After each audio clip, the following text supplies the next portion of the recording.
Be seated. I'd like to call the meeting to order. This is an official posted Board of Selectmen meeting, so we are now, Board of Selectmen meeting is now underway. In an effort to provide additional information on the Pembroke School project, which also moves along with, has the improvements in Elm Street also inside that project, or along with that project, we've been considering at the Board of Selectmen level to do some improvements, major improvements on Elm Street. So let me outline for today what we're going to be going over. It's a very free-form and loose schedule in terms of the agenda. I'd like to do an overview of the project, and Carl will be helping us out with that. Review the budget and state reimbursement. Carl has some slides on that also. I'm going to ask Mike Farrell to come up and talk about the funding vehicle and the effect on the tax rate. Also some discussion about the MSBA's role in the project and the partnership with them. Also a little bit on the impact of Elm Street. Peter Durkee's here to speak a little bit on that.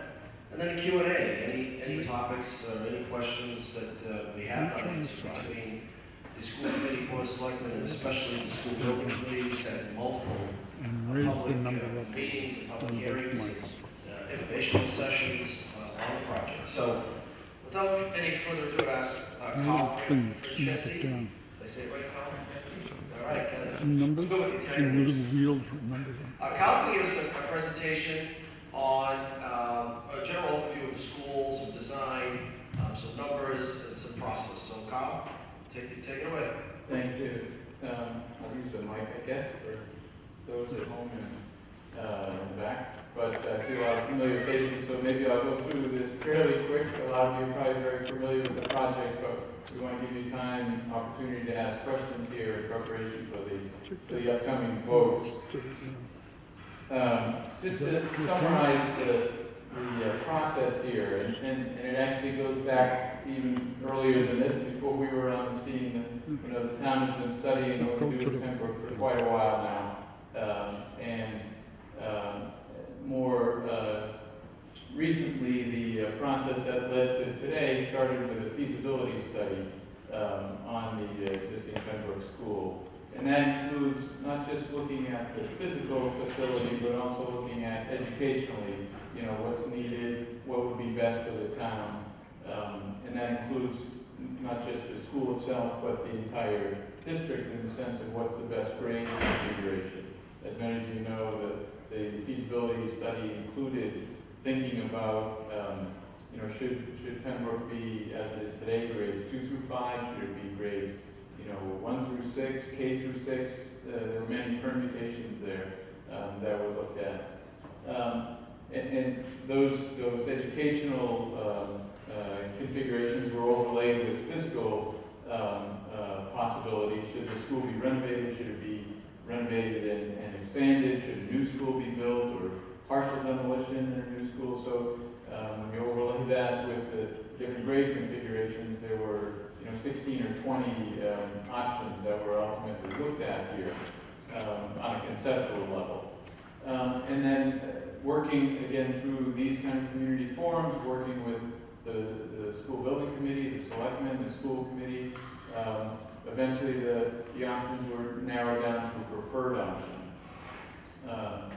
And that included first determining what's the preferred grade configuration, then determining what's the preferred sort of physical option. Should the existing Pembroke be renovated or expanded or replaced with new construction? It was this decision tree, and then ultimately where should the new construction be located.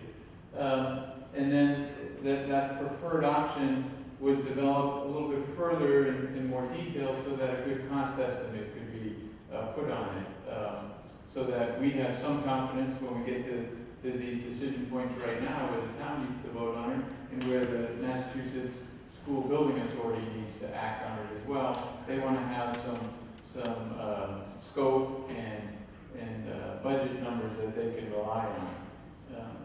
And so we're down to, you can see more recently, October 3rd, the MSBA, that's the Massachusetts School Building Authority, their board of trustees met on October 3rd to approve this project. And what that meant is approve their grant reimbursement for this project. And I'll get into the details of that in a moment. And that date, that action kicks off or sort of starts the clock running with the local community now. Georgetown needs to approve its part of the project.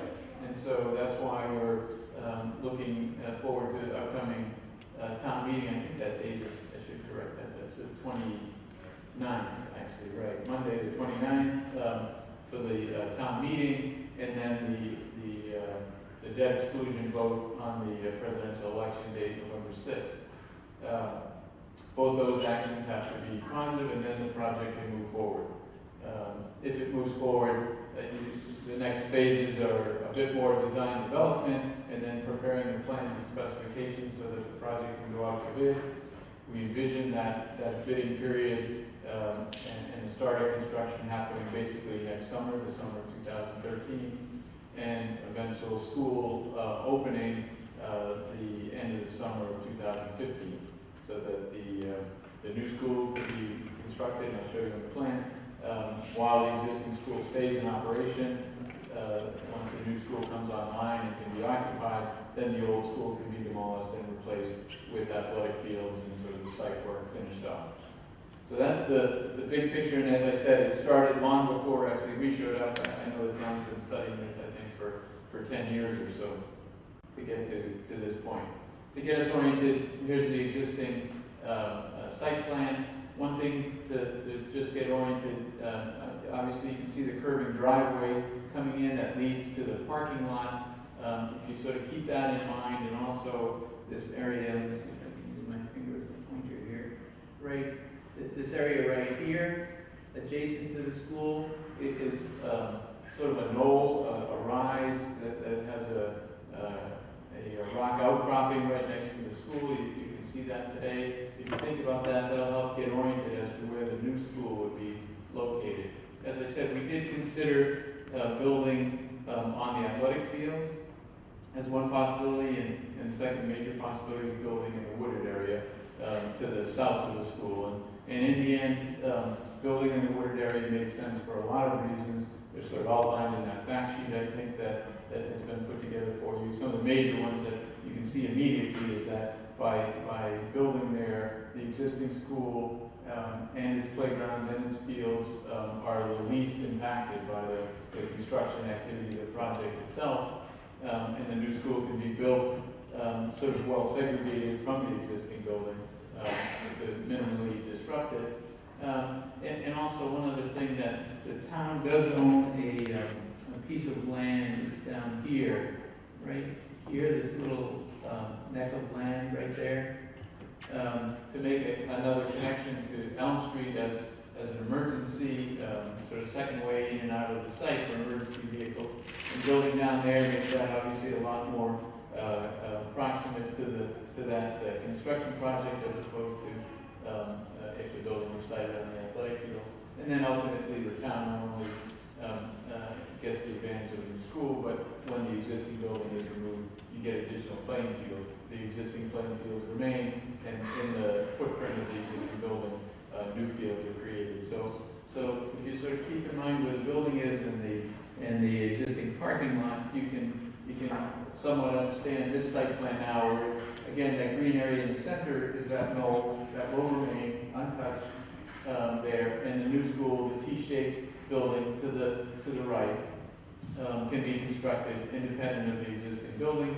The curving driveway comes in. Remember where that teacher's parking lot was? And if you continue that driveway, that becomes the new driveway to the existing school. And then you can see the strip of green coming down here to the bottom of the slide. That's the emergency connection that would connect back up to the driveway there, again, for emergency vehicles only, not day-to-day traffic. And a couple things to point out in the site plans, a couple of the positive aspects of the new school is that from a circulation point of view, from a traffic flow, we feel it's going to work a lot better for the school in a number of ways. One, Just simply by increasing the length of that driveway, it gives a lot more space for queuing of cars, particularly in the afternoon pickup when parents are coming to pick up their kids and they arrive a bit early and they wait for dismissal time. There's a much longer queuing length there. There's also more parking spaces, so even for those parents that don't want to wait in line necessarily, want to park and walk in and pick up their child that way, there's more opportunity to do that. And then we also have separated out the bus circulation from the car circulation in this layout here, which is a whole lot safer and again more efficient traffic flow than what happens today, where literally the buses and the cars are sharing the driveway around the teacher's parking lot for a great extent.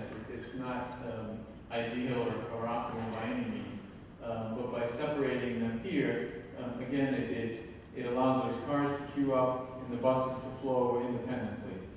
So we have, even though the school will be larger, proportionally there are more parking spaces proposed on the site, there's more car queuing length, so that the traffic impact on Elm Street should be improved, that there should be fewer cars ever backing up onto Elm Street than what happens today up there. And also by having the emergency drive, obviously we think it's a safer situation too, should there ever be an issue, an emergency vehicle can get in or out of the site through that secondary driveway. And then, as we said, ultimately, when the new building is constructed, the existing school, which is located in this position right here, you can see gets replaced with a soccer field and an overlapping softball field there. And the existing fields remain just as they are. They're not to be really disturbed or involved in this project at all. And all the construction work, all the development happens to the right and doesn't affect that. The traffic flow comes in off of Elm Street again through the curving drive, but you can see the expanded parking lots, the more opportunities for traffic flow there that would help the overall situation.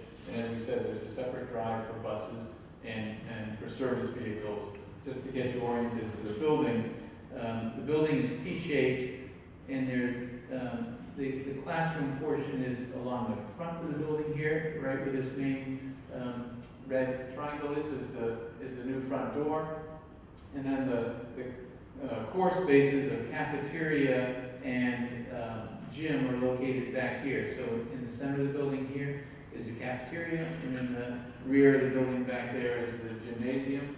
And the layout is a result of working with the teachers, the administrators, the building committee, and the community, and understanding that this building is going to serve not only the students and teachers on a day-to-day basis, but obviously serves the community after hours too. And the building can be easily and efficiently segregated with that kind of design, with the classrooms to the front, and there's a separate entrance, that other red triangle, that goes directly into the gym.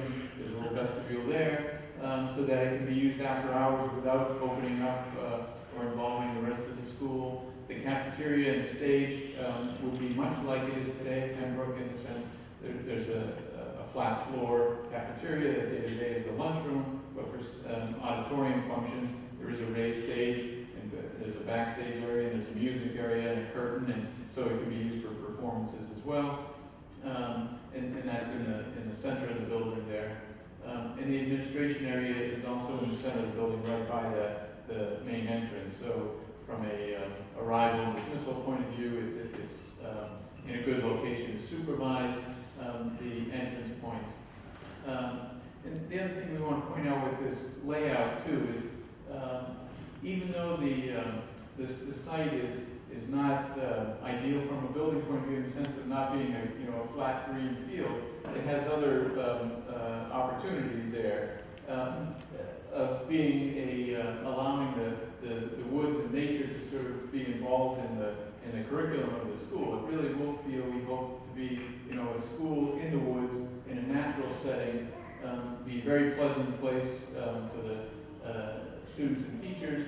And we've tried to situate the parking, you can see, sort of off to the sides, and we've also worked hard in the design to save large areas of trees.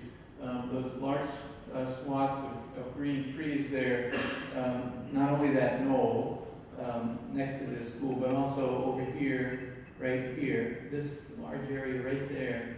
You can see part of it says wetlands there. There's a low spot. It's not really what you would think of as wetlands, but technically it has certain kinds of plants, and because it is a low depression, that has to be respected. But moreover, we're trying to save a much larger area so that as you approach the building, you sort of get a glimpse of it on edge, so that you can see the front entrance, you can see the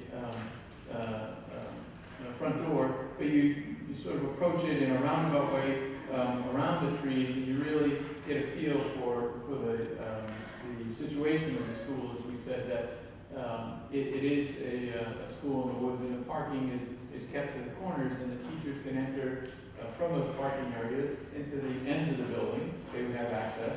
The visitors, there are some visitor spaces right at the front door, right by that red triangle, so that visitors can enter into the front door. And so it's convenient for them, but without putting large areas of pavement and parking right in front of the school. And we'll show you a couple of views later that what that might look like too. But we're looking at this site as an opportunity here, not necessarily as a restriction, although it is a challenge because the topography, for those of you who have walked out there, it is not flat. There are some hills, and that's another reason for the shaping and the angling of the building, is to respect that topography, and also to help the building, what we call scale of the building. It's a very large building for an elementary school. It has 770 children in it, and so we want to work from a design point of view to break down that scale, make it feel more comfortable with children, and that's why some of the angles, and I'll show you that in plan as well. There's also large playground areas possible with this design. You can see the word playground there on the left of the building. Right off the cafeteria, there'd be a large paved play area. There'd be some rubberized surface area too for climbing play structure back there, basketball courts outdoors and so forth. Kids to be able to run around. Being on the end of the building, the gym is also accessible to those outdoor play areas, and also to the future playing fields that are developed in the footprint of the existing building.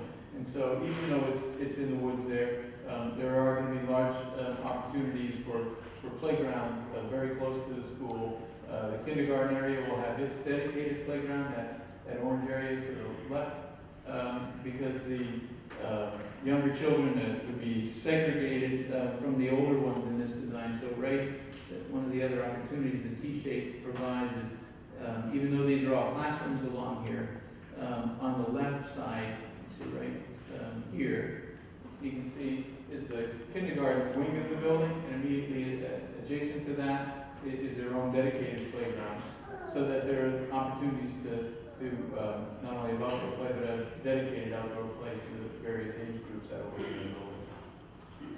So looking at the floor plan here,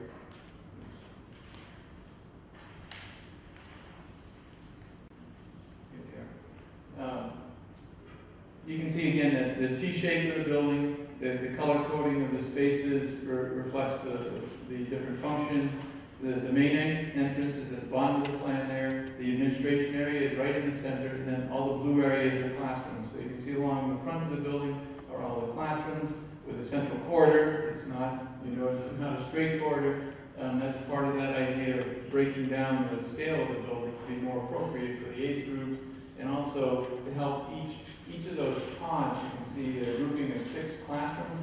Each one of those is a grade level. So first grade has its own identifiable group of classrooms, second grade, kindergarten on the left, and so on. That stacks up on the front of the building. And then in the center are the common spaces, with the green area being administration, the purple area being the stage and music, and then in the center to the rear is the cafeteria, kitchen, and then to the back, the gymnasium. So it's pretty clear sort of diagram, but it allows as we say, the segregation of the youngest children, both the kindergarten being on the left and the younger children being on the lower level, and the traffic flows sort of independently there. And then it also allows the secondary use of coming in that direct entrance where it says bus entrance. There, that's used day to day as a bus entrance, obviously, but also an after-hours community entrance. Particularly if just the gym is being used, say on a Tuesday night, you can come in there. There's men's and women's rooms right there, and access to the gym, and the entire rest of the school could be closed off. So it works very well for community use as well.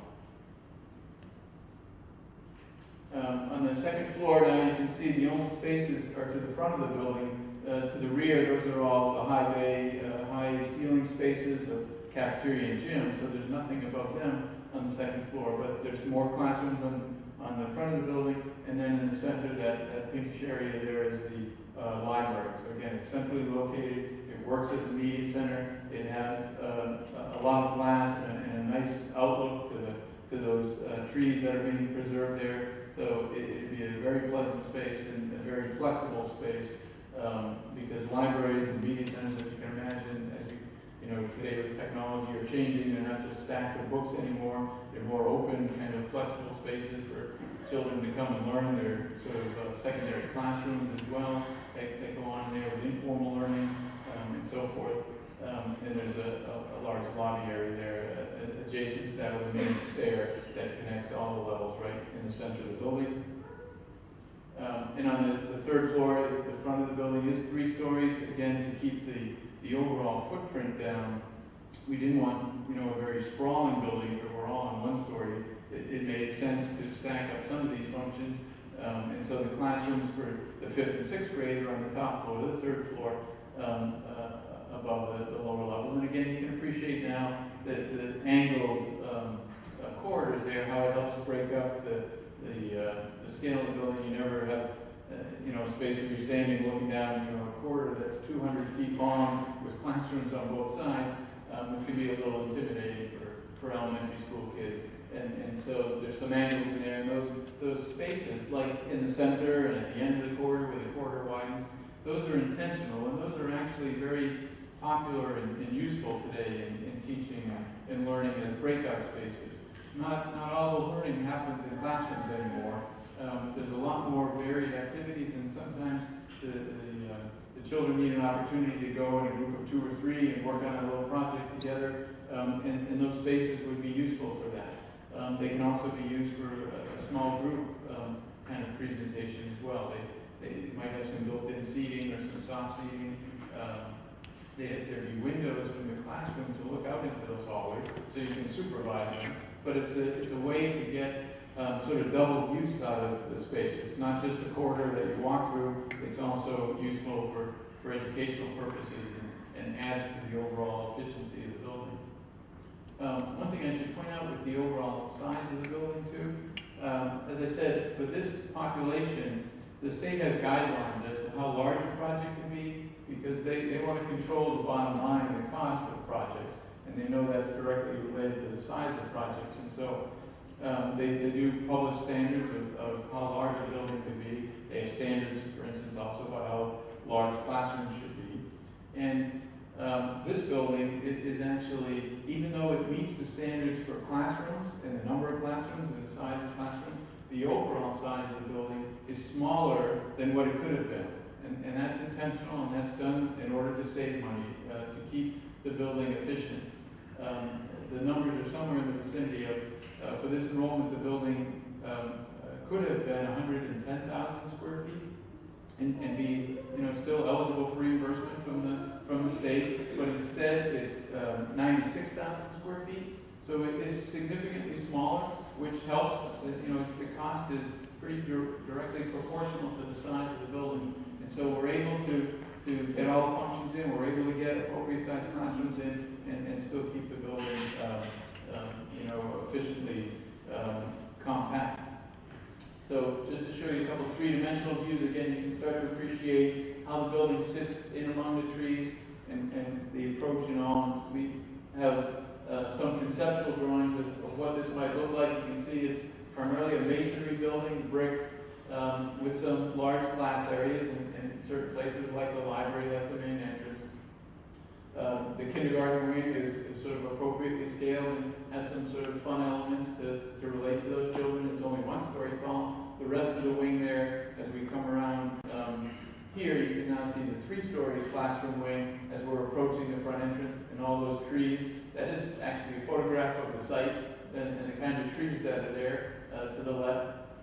Down where the flagpole is the main entrance. You can see this is just a part of the queuing area that cars could approach the main entrance there as you get closer. So there'd be scaled elements that are somewhat familiar, although the building, as we said, may well have a lot of glass that they collect a lot of natural light in to make it a very pleasant place inside. You can also save energy, of course. You can turn off the lights when you don't need it, when there's a lot of daylight inside. But there's the main entrance into the main lobby there. There's a couple other views here. There's a lobby which would have a main stair, because being a 3-story building, you do want to, for efficient traffic flow, allow those students who come in to immediately go up to their floors, if it's the second or third floor. And then there'd be a lot of glass off of the cafeteria as well. There'd be glass on either side of that cafeteria space, leading out to the playground or leading out to the courtyard there as well. And this is one of those spaces at the end of the corridor, what it might look like literally with a lot of glass looking at the trees. So you're not looking out at a parking lot. You really get a sense of where you are in the woods there. And it can be used, as we said, for sort of instructional purposes, whether there's a teacher there or just teachers supervising and kids there on their own. It can be an effective, flexible kind of space. In outdoors, we may well have spaces like this amphitheater built into the contours, because, as we said, it is a sloping site. We want to do things in terms of stormwater management to help relieve the issue right now that where a lot of water flows off the site towards Elm Street. We'll improve that situation. A lot more water will be put right back into the ground here, but we want to make that part of the educational process to make that visible in the design. So, in terms of, we want to transition into the budget briefly.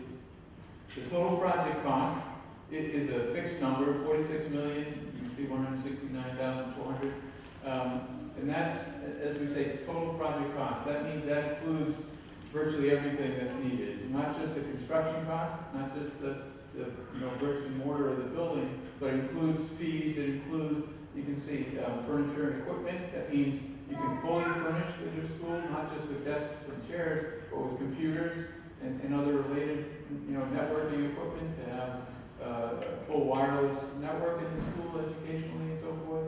Other soft costs related, fees and testing and commissioning and survey and so forth. And it includes appropriate contingencies. In case something's a little different than we know about right now, we're making allowances for that. We know the site, as we said, has some rock there. We're making allowances for ledge removal. We're making allowances for unknowns, future possible change orders, so that we can live within that budget. And we should point out too that this is the project budget developed today based on not just one construction cost estimate, but two independent estimates done by an cost estimator that we hired and another one that your owner's project manager hired independently, and the two reconciled. And we're going to do that at least 3 more times in this process. In other words, as the design develops, we're going to do another cost estimate at the end of the next phase of the project. And then as we're literally putting the plans and specs together to go out to bid, just before going out to bid, we're going to do it 2 more times, so that we'll keep a check on that budget. And if need to, we'll work with the building committee and make some hard decisions. If something, inflation it picks up or something in the next few months, because we do have to project as to what the bidding climate's going to be like, next July or August. If things should change, we'll have to make some decisions and cut back on scope or cut back on quality or something to keep that budget where it is. We're prepared to do that.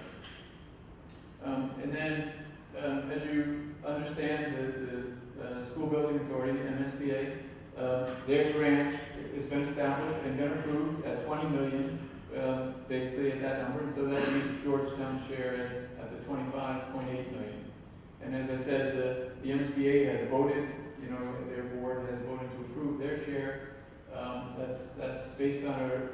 reimbursement percentage. That's a result of both a calculation that they do for all communities of economic factors, so that the needier communities have a higher number, the wealthier communities have a lower number, and it's on a scale anywhere from 40 to 80%. But then there are also some incentive points, as they call them, and Georgetown is taking advantage of that. For instance, because the design of the building will be environmentally sustainable, there's 2 additional reimbursement points that have been awarded for that. And so just running the numbers briefly on a $45 million project, 2 additional reimbursement points are worth $900,000. So because we're making this a green school, Georgetown's grant, that number of $20 million, includes that extra $900,000. So that's a significant contribution that they're making. And there are a few others. The maintenance of this district was such that I think it was 1.7 or so additional reimbursement points for that as well. So that's a very positive factor there. And as you said, Georgetown's share is ultimately what needs to get approved here at town meeting and at the debt exclusion. So I can leave those up there if we want to get into. I know Mike has prepared some numbers as to how it affects individual taxpayers too. Okay, great. Thank you, Carl. Excuse me. Are we going to hold questions till the end? I'm sorry? 96,000 square feet. Sorry. Unless you have to leave, if you're not going to stay for the whole meeting, we'll kind of hold the question and answers. All right, John. Thank you. So, Mike, you want to come up and talk about how we're going to finance this and what the effect is from a financial perspective, or estimated tax rates and interest rates, and this is the part where it really gets exciting. Good. Thank you, David. Good morning, everyone.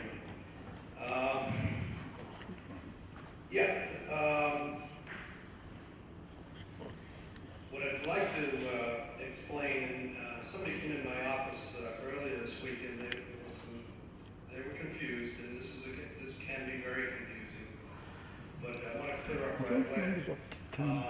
At the town meeting, you will see on the warrant article, we're going to be asking to raise and appropriate the $46,169,400. And that will allow the selectmen to go out and bond the amount that we need to pay. That amount, we anticipate borrowing the $25,829,063. So we're not borrowing $46 million.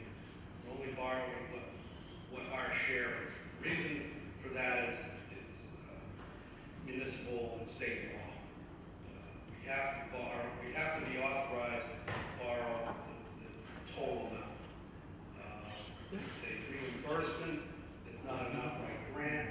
So I guess if things went to the worst case scenario imaginable, yes, the town would be stuck for $46 million. But the likelihood of that happening is slim and none, less than slim and none. So that's somewhat good news. The better news is it's never been, interest rates have never been this low in anybody's lifetime that anybody can remember.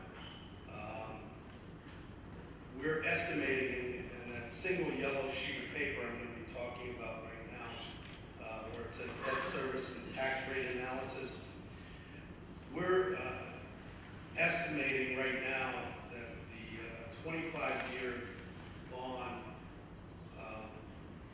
will be at the rate of 3.25%. Our financial advisors have given us that number, and they tend to be extremely conservative, which is good for us. Just for an example, we went out for a bond just this week to finance our ESCO project, the energy services contract. It was a shorter time, it was only 16 years. But our financial advisor was estimating that we'd be paying about 4.5% interest. Well, we went out to bid in the financial market, and the actual rate came in at 2.5%. So I'm fairly confident, although we won't be going out to bid for this bond until next spring or summer at the earliest. So, but everybody's projecting interest rates to stay at their current levels. They really can't get much cheaper. Otherwise, they'll be paying us to take them. So how is this going to impact the average taxpayer in Georgetown? Well, this is based on we go out and borrow all the money we need day one, which again probably won't happen unless we get a clear signal that interest rates are going to start rising, and then we want to lock in the low rate. But this is a 2.5 year construction period, so we're not going to need $25 million right up front. So, but this scenario is if we did do that. And you can see the principal payment, unlike your mortgage, your home mortgage, where everything goes to the interest in the beginning and very little goes to the principal. Municipal bonds are level principal bonds. So we're going to pay 1/25 of the $25.8 million each and every year. And then the interest, it's simple interest on the remaining balance. So the principal payment is going to remain level, and the interest, as you can see, will decrease each year. And likewise, the total debt service, the total annual payments will also decrease each year. We start out at our annual debt service cost, interest and principal, would be $1.8 million. That's a huge, be honest with you, that's a huge increase in what we're paying now. We're paying total, all of our debt is about $700,000, $800,000 a year. So we're going to be increasing our debt service substantially over the next 25 years. How's that going to impact the individual taxpayers? Well, based on everything we know today, our current budget, our current levy limits, and our current valuation of town property, which is about $1.1 billion, that's how we calculate our tax rate. It's based on the overall valuation of the town. It would add $1.66 to the tax rate. Right now, the total tax rate is $13.09. So $1.66 will be directly attributable to the debt service of this project. Now you have to consider every year the levy limit increases by 2.5%, and we use most of the levy limit. I think this year we were under the levy limit by about $30,000. We didn't use it all, but we used almost all of it. So when taking into consideration the tax analysis, I have included that increase as well. And so if you start at 1309. With the increase in the levy limit and the additional annual debt service, the tax rate will go up to $15.25.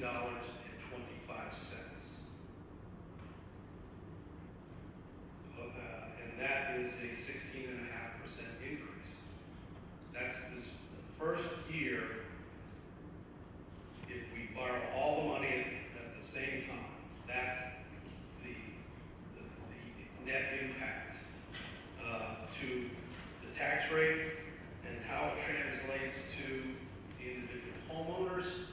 If you look at the bottom there under the tax rate analysis, if your home is valued at $250,000, you're going to see $414 in annual increase.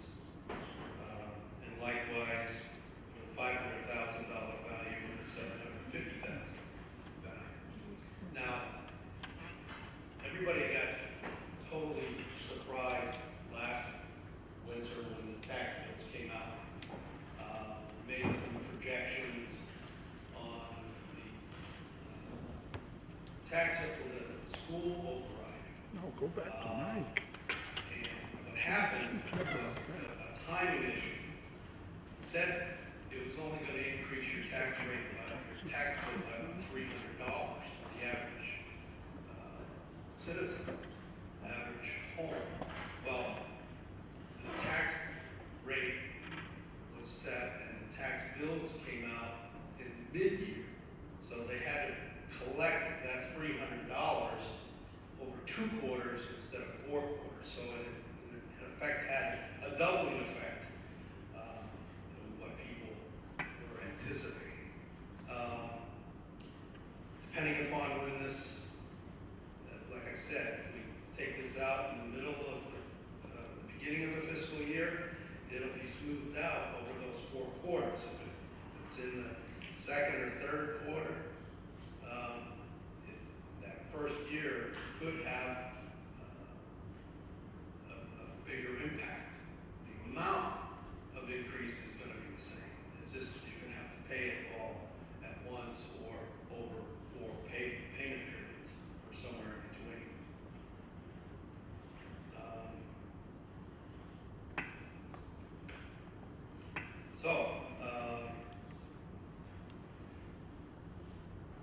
The good news is interest rates are never going to be this low, and the not so good news is your tax rate and your tax bill will go up. But as you notice, because it's increasing debt service every year, the effect from the school bond will drop off. It's about, as you see in the beginning, it's about 3 cents a year over the lifetime of the bond. So after 10 years, that impact is going to reduce your tax rate. And your tax rate will have gone down net 30 cents a thousand. So it's not permanent, but it's by no means inexpensive. Thank you.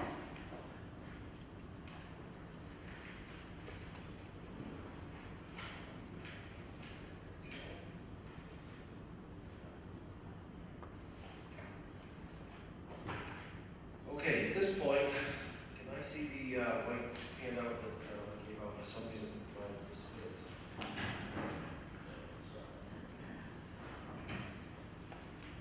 All right, so we, as a town, had appointed a school building committee, and what I had on the agenda, on the outline, was to have someone come up and just discuss a little bit the MSBA's role in the entire project. So, anybody from the School Building Authority, School Building Committee, want to come up and just give us a little bit of color on the, role that the MSBA played for about just a quick overview. Michelle, you want to? I put you on the spot, but just if you can give us 2 minutes, that would be great. Unless you want me to do it, you want me to handle it? Because I was part of the committee also.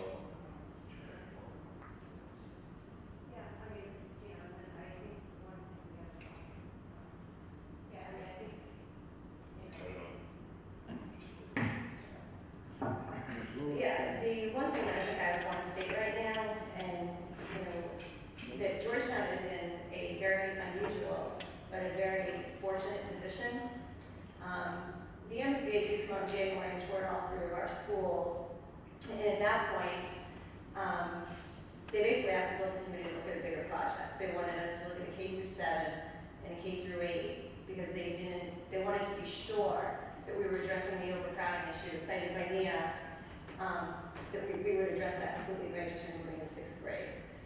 So in doing so, and because of their visit, looking at our schools, seeing that we had need really in all 3 schools, the building committee did perform an expanded study, and with the information that we submitted to them, as they moved forward and reviewed that on their October 3rd board meeting, they actually really are, I consider, giving us another gift. They have, the MSBA has been terrific to Georgetown. They have partnered with us. Everything they've told us, they have followed through with. And basically on October 3rd, they came back and said, not only do we have $20 million reserved for you for the Pembroke School project, but we want to help you with the middle school project. We want to make this project part of your Pembroke project. And that is highly, highly unusual. We're basically skipping the whole statement of interest project, which, if we look back at the Pembroke project, the statement of interest was written in 2007. I mean, here we are 5 years later, just voting on the project. The MSBA is now stating to us, we want to partner with you to fix the high school. We want to help you fix all your problems, basically K through 12. So, we're anticipating, with pretty good confidence that our reimbursement rate will be close to 50%. We don't know the exact percentage because their reimbursements did change. Our eligible cost for reimbursement for the Pembroke project went from 49 to 54%. Part of that is because we earned 2 percentage points for Green School, which most likely, it's pretty highly likely that we will not be able to make the middle school Green School, and the middle school project will not be anywhere near in the same scope as the Pembroke project. But, based on what we find doing a feasibility study on the middle high school, our reimbursement rate will be close to 50% on that. And like I said, they're just adding that building to the scope of the Pembroke project right now. And I think that's something that's very important for residents to know. They're not making us get back in line. They're not putting us in the queue. They're saying, based on your need, we understand that you need help. And right now, they're willing to help us. So, in part, I know a lot of people feel, where did the middle high school part come in? But we really just found out on October 3rd when the state voted and said, yes, your Pembroke project is approved. We have your funding. We're moving forward with that. But we're also adding the middle high school to be part of that project. So. Right. I mean, immediately they stepped up to the plate and said, we understand that it's going to be about $85,000 to do the feasibility study for the middle high school. Right. So immediately, that decision gave us 50% funding for that if we do pass it at town meeting. Right, and that $85,000, we got, that was a figure that came from Carl, from his firm, from DRA, and from our current owner's project manager. So, they've already done some work in the middle high school to get us to this point. So, and you're correct, the MSBA is basically going to pay for half of that. And they've tied both projects together so that people understand.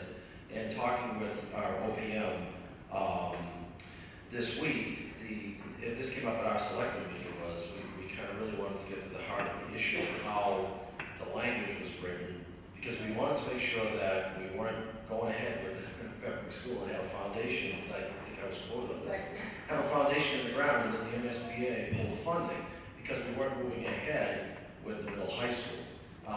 We've been reassured that as long as we show due diligence and good faith effort to understand what needs to be done at the high school after the feasibility study is done, and take a look at what those improvements are, and begin to formulate a reasonable plan. It doesn't have to be done all at once. A reasonable plan to make the improvements at the high school, that they would continue to partner with us and obviously provide the funding for them. So I've been reassured that that as long as we react to the feasibility study results and have a plan, again, it doesn't have to be done all at once. That's correct. So I think that's important to point out, because I think there was a little bit of confusion at our select meeting for those that attended or were watching at home, that we've been reassured that that's the case. And after a feasibility study at the middle high school, why would we not why would we not do the improvements? It's not nearly the scope, like you It's said. not at all. It's not another $46 million project.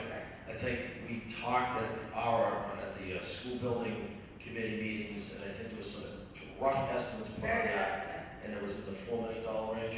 It was at $3 to $4 million with what we had identified. And, and the other thing, some of the things that'll have to get done at the middle high school will not be able to even start until the Pembroke School project is done and the sixth grade is moved out. Right.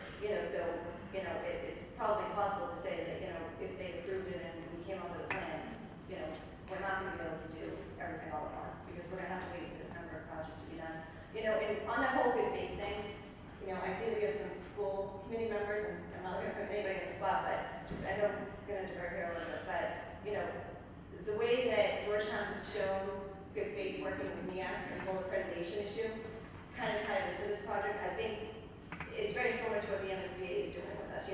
We got put on warning for accreditation in 2006, and, the town's definitely made progress in addressing a lot of the issues. However, the overcrowding issue has not been able to be addressed. The only way to address it is by the Pembroke project. And I know in all the updates that have been going to NEAS, that is, they've always had to give an update on the progress of the Pembroke project. So, I don't know, if the school, anybody from the school committee wanted to share anything about NEAS, that suffice.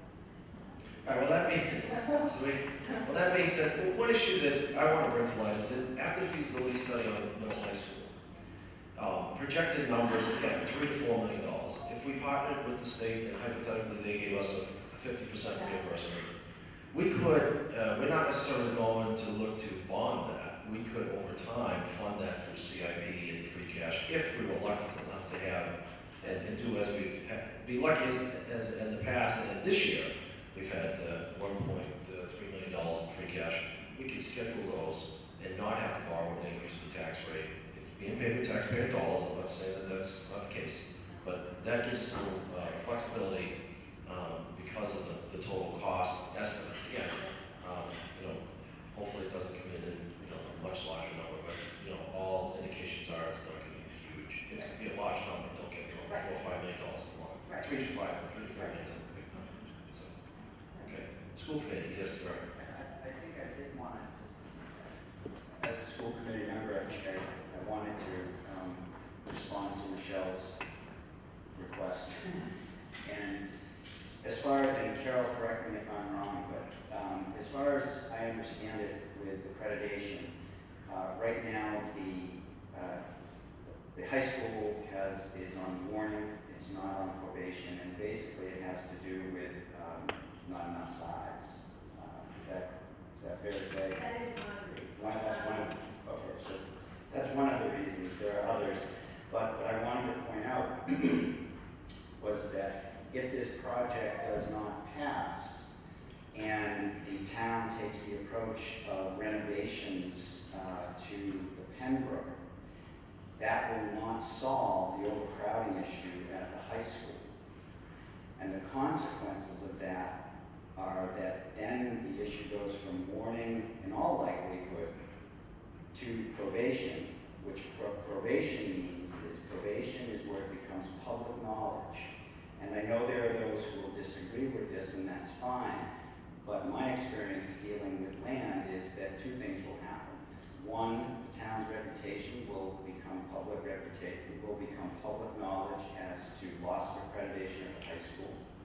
The students who graduate that year with that on their record, some say that will not affect them. I'm not willing to take that risk with those children's lives as they graduate. And then, what was the third one? Well, those are the 2 points that it will not resolve that issue, and that the town will still be faced with that issue, which is additional costs, and that's the NEAS for that. Thank you. One other issue on the middle high school that, again, in terms of the results of the feasibility study, we know that one of those is going to be water mitigation. And we've applied to FEMA for some reimbursement. We were denied, and we are going back and refiling that application, which potentially could bring us $400,000. I don't know if that's all, some of that's early also, but I want to say it's $2 million for a high school water mitigation. Oh, I have those numbers right. Excuse me, 200. Okay, well, I was hoping. 200,000, so 400,000, and half of that could be potentially for the middle high school. Okay, shifting gears a little bit. As a board, the selectmen, we were very concerned about the impact of Elm Street in the neighborhood, and what the impact would be to infrastructure on Elm Street. And so we did talk with Peter and asked Peter to do some investigation on the impact and what we could do to make sure that we improve, as part of this whole project, that we improved Elm Street and make sure that sidewalks were reinstalled or are installed, and that the roadway was taken care of with that additional traffic, adding additional traffic. Although, as Colin pointed out quite well, is that the option that we've come up with has really helped to keep the traffic off of Elm Street, but it is going to pass through Elm Street, so that was our concern. So, is Peter Durkee here? Peter, if you want to come up, just give us a quick overview of what we've proposed to come up with about a $1.8 million estimate to do some improvements on Elm Street. Good morning. I talked to an engineer about an estimate for Elm Street. The estimate would include new sidewalks, new drainage, curbing in certain areas, mainly on this side of the road that the sidewalks are on. And there would be structures at the end of Elm Street, East Main Street for a working signal on the end of Elm Street. And the other end of Elm Street would make that a T intersection, so it would be safer coming out of onto Central Street, and also Brook Street would have a T intersection. Hopefully next year we're going to be working on Nelson Street, the end of Nelson Street, to make that a T intersection, so it's not right across from Elm Street, to make that safer. There wouldn't be a working light in this plan to at the end of Elm Street and Central Street. That's basically the $1.8 million that would include engineering and the cost of doing the work out there. Okay, so we've pretty much covered our topic list, pretty much. Although we did, on the topic list, I didn't include the feasibility study for high school, but we did kind of cover that and make sure that everybody understood that that's what, why we put a warrant article out there, and we've gone, hopefully, we'll, if that passes, we'll partner with this MSBA. Okay, so Q&A, free form. Anybody has any questions, come up to the mic, please, because this is being recorded. So if you could come up, or there's a wireless mic that's going around. And again, I don't think this meeting's a forum for why an individual is for or against the project. I think it's more of, please ask questions, informational questions on things that we haven't answered from all the public hearings that the school building committees had, and this, leading up to this particular meeting. So again, this is not a forum for why we're for or against. Okay, so sure, Chuck. Dave, while he's coming to the mic, I just want to correct, because I misspoke, I think, earlier about the size of the project. It's 98,000, not 96. Just to clarify that. Seconded by Jack off, I'm going to go to battle here. This shouldn't be a battle. This is informational. Question and answers. I've got some questions. Sure. I've got to watch this again. I'm Chuck Gibson. I'm on the financial board. And, I know that board because Selectmen asked me to be on that board. And I'm pretty conservative financially. It's just the way I am. And there's just some things when I look at this study, and I haven't been involved with it from the start. I'm on the building committee, and I haven't talked with the contractors. But I am kind of a businessman, and I'm building a home out in Arizona right now, so I know a little bit about construction costs. I was amazed how much I didn't know until I started building my own home out there before I put her home. One of the things that disturbed me, I saw here you had $200,000 a year for 2 trailers to rent for classrooms. Now, I've been in these kind of trailers before, and they're just basically empty shell with some chairs in there. Okay, Chuck, let me stop you. This is a question and answer period. This is the question. Let's get to the question. Okay, well, What's the question? $200,000 just seems to me like $200,000 a year to rent 2 trailers. You've got that in your study. I know what they are. and During I- construction, is it? No, well, David, you read this thing back when you had this thing in the renovation.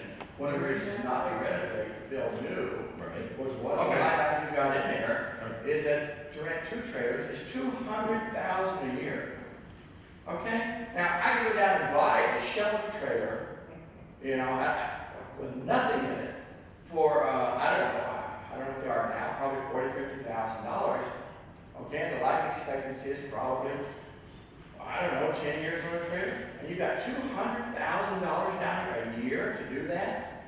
It just seems to me that that's padded, to be perfectly frank with you. Okay, so, the So, question is, why is it 200,000? and that was, again, this is a question and answer period. He has a question. His question is, when we, and I want to make sure the question is right, when we did some comparative analysis on renovate versus new, there was a line item in the renovate budget for $200,000 for our children's trailers. Do I have that? Is that the question?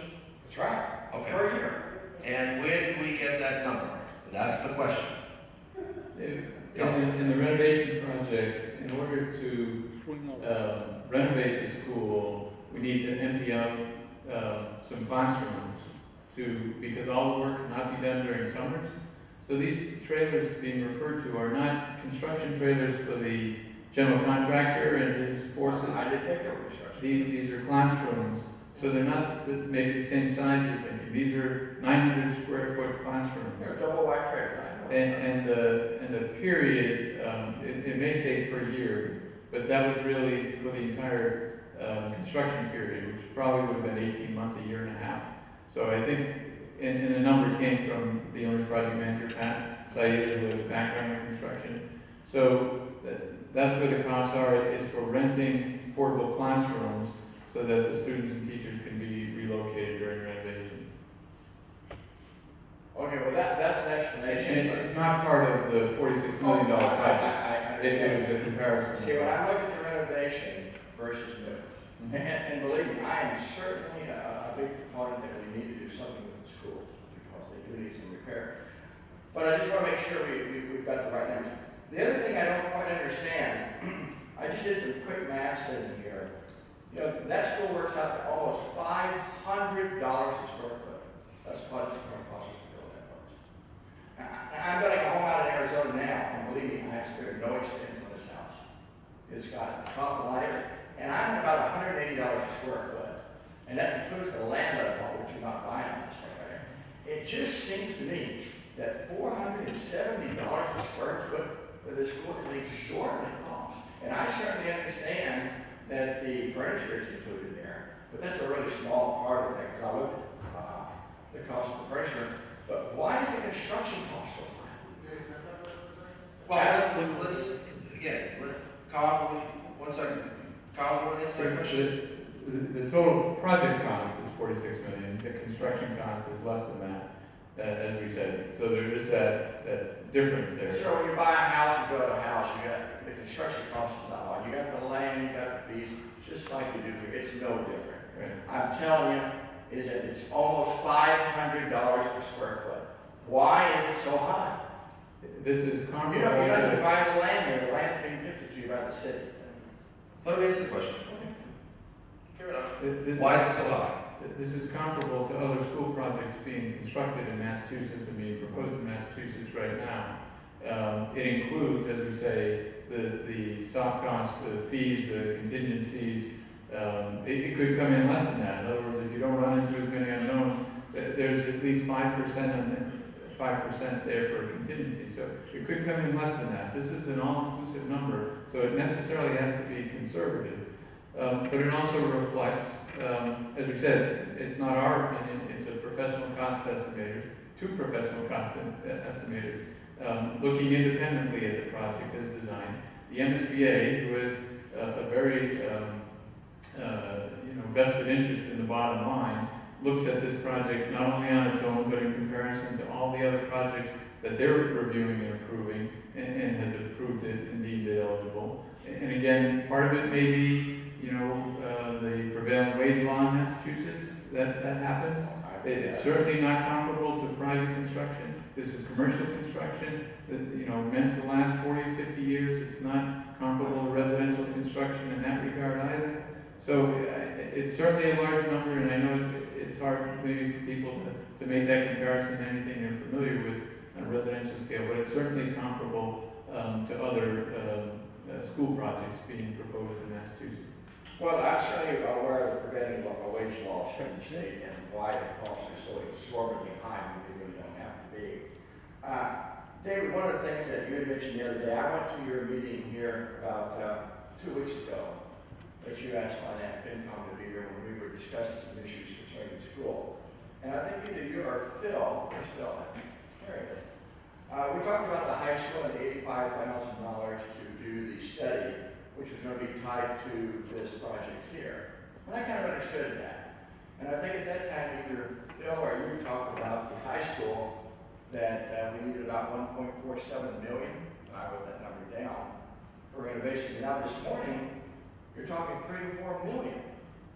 So it just seems like every time I turn around and I look at this stuff, the numbers keep escalating.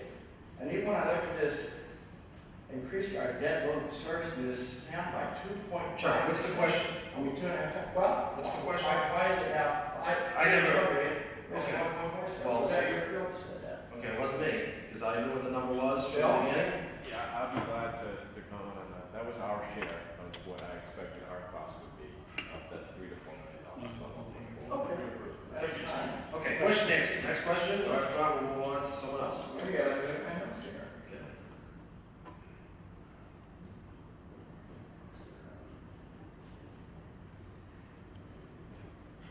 No, the rest of the things would just be my opinions. Right, and this is a- right, this is a Q&A. That's all the questions I've got. Q&A. Oh, I would like to. This young lady over here is raising a question. Go ahead. Is it a question? Well, it's kind of like what Rob was talking about. And he was telling everyone about the accreditation and about the high schools, and that, when you're going to college, that it could be flagged that you were graduated from a non-accredited school. I called a member of the MIT board that does the looks at. Check this. Question. Well, he was given a report. You have a question for his report? I'm going to correct what he said. Well, you're not going to correct what he said. Well, Basically, then I guess they would play like you're saying Kenny Crowley, and I'll just say that. okay. Question? Well, it's incorrect. Okay, question? You guys can discuss that privately. That's fine. This is a question and answer period. Yes, ma'am. I think these will be very quick. A couple of design questions. It looked to me as if the cafeteria was going to be a corridor to the gym. I was concerned about that. If I can come up with that slide quickly, but yes, you are correct. The traffic passes through the cafeteria to right there to get to the gymnasium, and it's somewhat intentional. It's another way to get more flexibility out of the school by not having a dedicated corridor through there. There's enough space in the cafeteria for all the tables and chairs needed for lunchtime for just 3 shifts, which is very nice as compared to 4 or 5 that they have today. So there's enough space there, and still to have the walkway on either side, actually, but a walkway to get to the gym. But on those occasions when you want to use the cafeteria for an auditorium and set up chairs or some other events, a science fair or something like that, you have more space available now because you can incorporate that walkway area. There's not a hard wall there separating the two.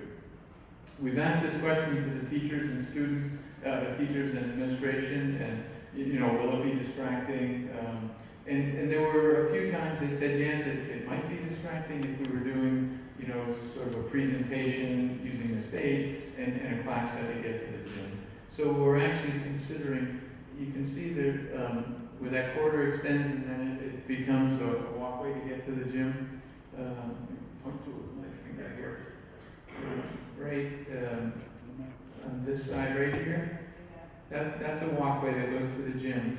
We're considering having a movable curtain there that we can close that off for those times. There's a few times, really. It turns out to be a handful of times during a whole school year when they thought it would be a distraction. But we could have a movable curtain that would give you privacy in the auditorium and allow the traffic to pass behind it to get to the gym. That's a good point, though, because it was controversial a little bit when we first proposed it. This is very quick, I'm sure. I don't see handicap parking in front of the front entrance. Oh, there is parking there, yes. Okay, and that's fine, we don't have to go through. Yeah, I might not have pointed it out, but where it says main entrance, there are about 20 visitor spaces right there. Okay. And those would be reserved for visitors, no teachers, handicap parking would be there as well. Okay, my last question, I should have identified myself. I'm Faith Johnson. I live at 104 Elm Street, and the emergency access impacts me very seriously. So my question is, does the state require that? I'm sorry?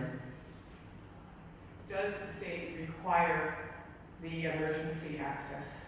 No, it's not a state requirement. Question, what up? You want the wireless mic, Mr. Lacy? Come on.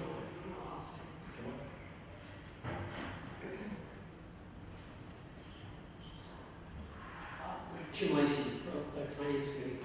I was just wondering, can you tell me what the additional cost to this project is for including the kindergarten first grade in the building rather than leaving it early? Do you have an approximate number for that? I think we've calculated, you can almost look at it proportionally because cost is directly related to space. Space is directly related to enrollment. If we take the school as a K through 6, that's 7 grades. So it's somewhere in the vicinity of $5 million per grade, if you look at it that way. $5 million per grade? Per grade.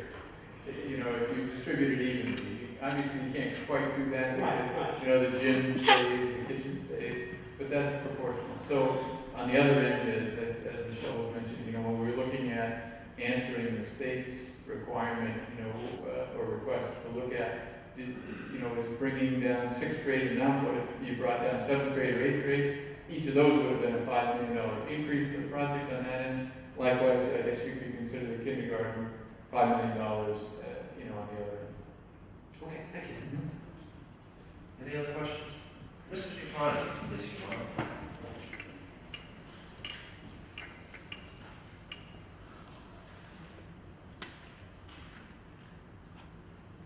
This question is for Peter Dirk, Highway Surveyor. Peter, the estimate for Elm Street at 1.8, does that include the work that has to be done by the electric department to remove and reposition all the telephone poles to accommodate the new sidewalks? And is that a revised estimate? And if it's not, what is the newest estimate of the cost of moving those 30 to 40 poles? No, it's not. It doesn't include the removal or the replacement of the poles. But I'm not sure. Right now, there's a 50-foot right-of-way out on Elm Street, so we may not have to move any poles at all. If not, it'd be a small number, I think. And the other thing that I did forget to bring up about Elm Street is we're going to apply for a safer roads or safer walkway to schools, which will it could be bring up to between $300,000 and $400,000 toward Elm Street. Great, that's all. Good news. Sure. The question I guess I have is a generic question, but if this project were not to pass, is there someone that can explain what the cost to the town would be in moving ahead with renovations, bringing the Pembroke up to code, giving a sense of what the cost would be to the town if this project does not pass? I'm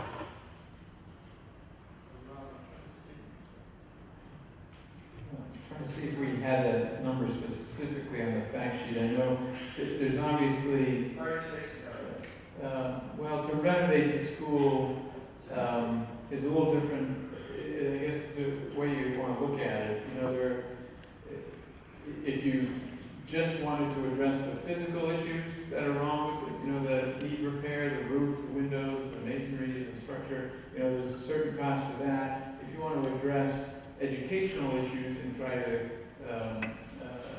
you know, renovate the school, that's where the 30-something million, 36 million, you know, project cost compares to the 46 million. That's when we're trying to compare apples and apples and, you know, accommodate the same grades. You wouldn't have to bear, you know, to be honest, the full 36 million if this project didn't go ahead. But just the hard repair costs, I think, are in the vicinity of 10 to 12 million that Georgetown would have to sponsor, you know, finance themselves 100%. That wouldn't be reimbursed by the SBA. What percent of time? I actually don't have that costing, because we looked at all these costs. We looked back in November of 2011 when we were evaluating all of the different options that we looked at when we looked at a 2 to 5 raise 2 to 5 renovation, all the way through building a new school, you know, on the fields in the woods, K to 6. And I think that the cost that we were looking at, if we were to basically extend the life of the building at Pembroke, so if it takes it beyond just fixing right now what's broken, but it was 2 to 5, it was around, it was over 20 million, I want to say it was about $22 million, and that would be to extend the life of Pembroke as it is. So, but that doesn't address moving a 6th grader, moving kindergarten to 1st grade. And, you know, when the state came out in January, they said, I think there were 4 or 5 representatives, or a couple of selectmen there, members from the building committee, I was there, you know, and one of the board directors from the state was there, and they actually, during that tour, they kind of referred to, you know, Pembroke is, we'd be throwing good money after that and putting a Band-Aid on a building. So, you know, even though we never went to the state and had them go physically on repairing Pembroke, you know, we can pretty much state that they probably would not have supported it. So anything that we do to Pembroke would probably be all on Georgetown's dollar. So, you know, with those numbers, we can safely assume that, you know, we can look to be spending, you know, $25 million with the state share to get a new school and do it, or if we were to do something at Pembroke, it would be all on our own dollar. So am I understanding that correct, that on Georgetown dollars for a new school with 26 million, 25 million? New school for the town, 25 million. And if it's a renovation or that process, in all likelihood the MSBA will not throw good money after that, and all of that will be on the town's dime, which is in the $20 million vicinity. And so starting to get close in those numbers, and the question then is who pays for fixing the high school issue at that point? Would be 100% on our own. So that would get added into then our own money going to fixing Pembroke and our own money to the high school. Right, the numbers come out pretty close. It was a little bit, it was more for the new school, but in terms of making a decision whether you go completely new in the woods, and I was on the committee, that's why I voted for it, because the renovation issue put us very close in terms of the cost. It wasn't we couldn't say 50%, you know, by doing the renovation, plus it didn't address all of the issues, so yeah, I don't want to get into opinion, but that's... But so my understanding, the facts are that it's going to cost the town almost as much to do renovation, to fix the high school on their own dime without state help, versus getting a brand new school with technology that works for the students and on. Is that correct? Yes, the way I see it, yes, and that's David Surface talking, but yes, all the research that we did as a committee, there's other committee members here to back me up on that, is that yes, that's why we voted for the new school. Okay, any other questions? Sure, Mr. Eggenberg, come on. Thank you all for coming.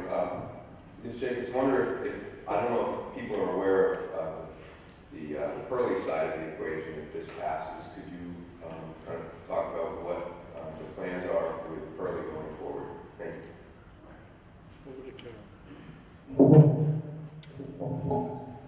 Good morning, everyone. Yes, I will answer that question too, but I think I also want to speak to a little bit of what I think Jim was getting at. There's a lot of discussion and things that I'm reading and people I'm talking to around town about enrollment studies and the enrollment's going down and why are we doing what we're doing. And I want to reassure people that when the project at Pembroke was designed, this project we're talking about now, it was designed with the enrollment study in mind. So the intention here isn't to build a gargantuan school to accommodate the population of today. We do have some samples of situations where we have 6 and 7 sections of an elementary grade currently. That's not going to be the case as the enrollment changes. So this school is not being built with 6 or 7 classrooms per grade level. It's only being built with 5 classrooms of each grade level. So it's already being accounted for. So that's point number 1. Point number 2 is, way before I came here, the first feasibility study that was done was always intended to be done for a grade 1 through 6 building. It was never intended to be a 2 through 5, because the expectation was that a 2 through 5 was not going to be able to accommodate the long-term population trends. The study agreed to look at 2 through 5, because that's something that I think the building committee felt that the town was expecting to be looked at as one of the options, not because it was ever really considered to be a viable option. And the reason being that is that the Pearly School was considered to be not sufficient in terms of size because we still have art and music classrooms in the basement. And if you've been to the Pearly basement, they're not sufficient spaces. I love to have people come and visit the art room, for example. I don't think there's a person in this room who would look at that room and say that it's sufficient to be teaching students art classes, but we do not have space to do anything else. The Pearly School right now has 5 of each grade. It's never going, well, I wouldn't say it's never, it's not projected to get smaller. So we still, even with 5 of each grade, have no additional space available. We are still teaching kids in substandard spaces in the basement. And that is what the MSBA saw when they came. And that's why they, after they came and toured our buildings, they said, because they had questions about whether or not K needed to move. They had significant questions about whether K had to move. And when they came and toured the spaces and looked at the situation, the next conversation we had with them is, we're only supporting a K through 6 building. We are not supporting a 1 through 6. It's not sufficient. Then, of course, there's the educational value, right? We're not talking about the kindergartens that maybe we went to. The kindergartens of today are not like we play and we have a good time and we don't learn letters and sounds. Kids leave kindergarten today with a set of, having gone through a set of standards that is what I would have known to be first grade in the past. So when we had a 50-year solution that we were trying to discuss, we said, well, maybe we could leave the K there, but is it educationally the most beneficial thing to do for a 50-year solution? When kindergartens today are much more like first grade than they are like preschool.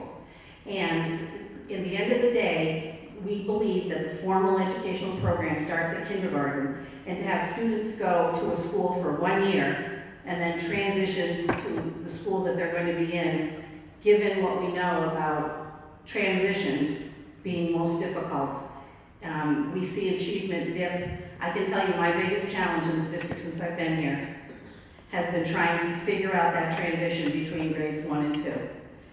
It's very, very difficult. And so if you're asking me as an educational leader to recommend something for a 50-year solution, knowing what I know about the standards and expectations for children, my recommendation was, if you have the opportunity to do it, move the K and have a continuous elementary program for students that is progressive and that, you know, it builds on what needs to be done for kids today. Now to your question, what's going to happen at Pearly? Because now there's space there, arguably.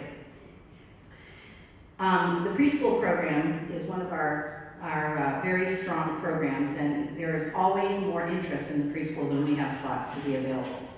We also are finding more and more students with special needs that are moving to town, or needs that are coming up, autism spectrum needs, and some social emotional issues, and just very more needy kids. We have to provide a program for the special needs kids first. And then we can offer additional programs for our public, citizens that want to have a preschool program for their children. That's not required, and that is completely self-sufficient. The district does not fund any of that preschool component. That is not the special needs component of the program. So we would expand the preschool programs into that back wing. We would ensure that we had specialized programs for the special needs students. Right now we have an autism spectrum program. As the needs have gotten greater, we could actually have a second one. So we would expand our preschool program. We would try to make more opportunities available so we can accommodate the waiting list we have. And then in terms of cohesion and also helping with the crowding or the issues of crowding at the middle high school, we would move all of the central office operations to Pearlie. Currently the business office is there and the superintendent's office is there, but the curriculum office is not there and the special education office is not there. We would move all of those operations to a central location, which would be at Pearlie, which would be much more convenient for our operations, help us coordinate services better, and free up the spaces at the middle high school that are currently housed by those operations. So that would take some space at Pearlie. There would be space left available, and that would be up to the town. We certainly could look at it if there were programs that we wanted to design where we actually invited people from other districts in and charged for it. We could use it to do something like that. Or if there are some unmet needs for storage, which we know there are in the district, we could use some of the space for storage, because that's one of the NEASC issues is not having enough storage. And we don't even have enough storage for the Pearlie's things right now, so we could use some of it for storage. And then it really would be up to the town and the schools working together to determine if there was a greater need for something that is determined there would be some spaces available for that. Carol, do you have an idea of square footage, how much would be left? I don't have enough information on that, but we could probably figure that out. I think the interesting thing is when you really look at how the building was, if we assume that we were always going to take one out, right? So currently in that wing where some kindergartens in grades 1 are, there are only 2 kindergartens in that wing. So really, we're really looking at what we didn't intend initially with the SOI to do, is to really look at what would we do with the additional 2 classrooms that would now become vacant if kindergarten moved. Okay. You know what I mean? So I don't know, I It could would look be at that useful. information if you think Right. that's useful. Yeah, I think that'd be very useful to know how much space is going to be freed up for other town use. It would pretty much, David, be that wing where the roof was just replaced. And it's So, my think it's about 30,000 square about feet. 30. But the cap's in there. The If we cap get a is in there. firmer number, then, I just don't want to hold anybody to a number that they Absolutely. research, but that'd be great. Thank you. Stu? I just want to be on the record that, I'm an advocate and I've vocalized this, and Carol, you and I have talked about it at length, that should we have space, I think it's very important that we dedicate space to a senior center at Pearlie, and be able to offer, a nice chunk of space for our seniors, for activities and the different things that need to go on. Because we don't have facilities right now, and that's a very important component. And as the projections go, for the population demographics, we're only going to be in more pressure in the future to have reasonable space for seniors and senior center activities. So I just think it's a very important piece that we need to keep in mind and stay focused on. Certainly that space would afford you some advantages. Right. It's close to the downtown center. There would be plenty of parking. The rooms pretty much are turnkey, and there's access to a full cafeteria. Well, but keep in mind that we obviously don't look for uses for that space, and we don't want to project that, along with this vote comes the senior center. That's certainly not the case at this point. We obviously, you have full support on the Board of Selectmen to look for alternatives and solutions to help seniors, especially as many baby movers, as I'm in that category, start to get closer to retirement. We are going to be faced with additional services and space needs. So, but we don't, make it perfectly clear that we, as a Board of Selectmen, are not saying that a vote for the Pembroke School brings a senior center. At this point, we are on top of it, and it is on our agenda. agenda, and it certainly will be a high priority. Sir, you had a question? Yeah, my name's Mark Belanger, Chestnut Street, Georgetown. I would like to step back to financing just for a second. It appears that the funding is pretty much edged out, but what conditions would have to happen for the state to renege on their portion? We would have to seriously default on our commitment to building that school. There isn't a case in one instance, I think there is, where the state pulled the funding because of, the town just not doing the right thing. And I don't know what the right thing is. However, we would really have to go off the track for them to pull the financing. So barring that the town upheld its obligations, there's no other reason for the state, under any other reason, to just say, hey, look, we messed up, we don't have the money. Right, because they put out bonds for this, and that money's pretty much guaranteed. Well, Pretty much it is guaranteed. One difference from the way the current school building program is funded than just a few years ago, it used to be, it took legislative action each year to approve the school building authority's budget, but now the funding is guaranteed because they get 1 penny of the sales tax money. And so when they approve a project like Georgetown, they already have the funding in place. In other words, they only move projects through their pipeline as, the funds come to them. So in that sense, there's no possibility that they're going to renege, based on their funding. And just one other question related to traffic. Pembroke does 2 through 5 at this time. I understand it's 2 through 5 at there now, and now we're going to be going to K through 6. So obviously there's going to be an increase of students, which means it's also going to be an increase in traffic. So although we're going to have a nice larger area, have you calculated how many more cars we're going to try to use? And I use Elm Street every afternoon, and from whatever, 2 to 3 is a nightmare. Again, the design is going to alleviate, again, with the additional traffic. We've done traffic study, and I defer to Carlos, but as a member of the school building committee, that design really helped to alleviate the current issue and the additional traffic. By queuing them up and getting them off Elm Street and keeping people on the property really helped a lot in terms of current traffic and projected additional traffic. Right, we did take that into account, obviously, that the enrollment is increasing here. One thing to consider too, town-wide, is that, the number of children going to all the schools is not significantly changing.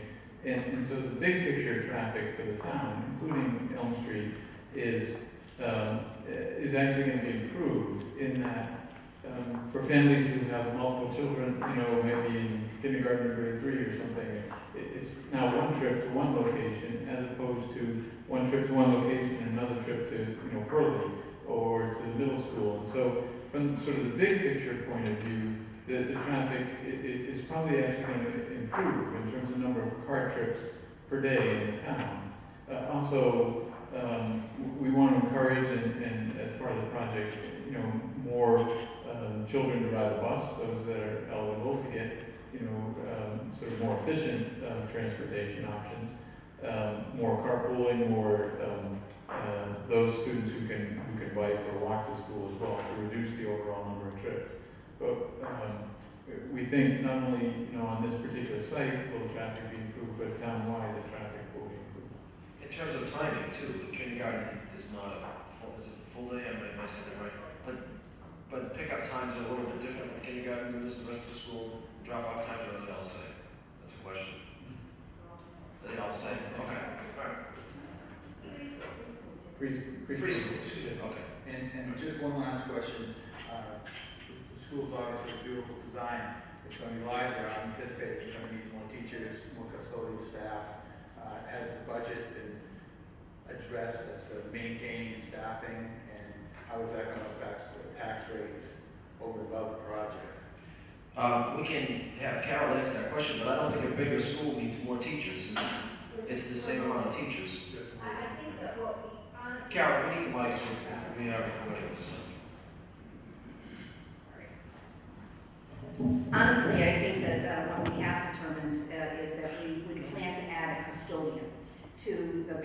We now have an evening custodian at the Pearly, which we wouldn't need to have, so we would redirect that resource to the Pembroke project. And we have looked at industry standards and what would be required in terms of square footage to be able to maintain it. The other thing that we have been told and what we've talked to people that have experience is that because of the materials and design of the building, it's going to be more efficient, it's going to be easier, it should be easier to maintain. That we don't anticipate it's necessarily going to take a lot more people. We're anticipating that we're going to be able to do it more efficiently, but we do anticipate one additional FTE custodian for that building. And that'll be absorbed in your current budget? It will have to be absorbed. So no additional increase? I'm sure, again, we don't know. We're going to certainly have to put more efforts into preventative maintenance, so there will be some cost to that, but we're looking at that now with the MSBA in terms of what that cost would be. And let me address maintenance. We have a committee at this point to talk about maintenance townwide and looking at consolidating maintenance, all town buildings into one area, rather than having each area have their own maintenance. We're looking at that, and there's a committee, I know that Stu was on that committee, right, Stu, am I get that right? Barb is on that committee, some additional people are on that committee. So we are looking to take in save costs and do a more efficient maintenance, pulling a committee together and looking at pulling all the maintenance town-wide together. I know there's Don Cudmore on that committee also, Mr. Cudmore, Lieutenant. So we have some real talented people looking at that right now and trying to put something together where we can bring all the maintenance together to be more efficient and save costs. Any other questions? Mr. Smith, come on up.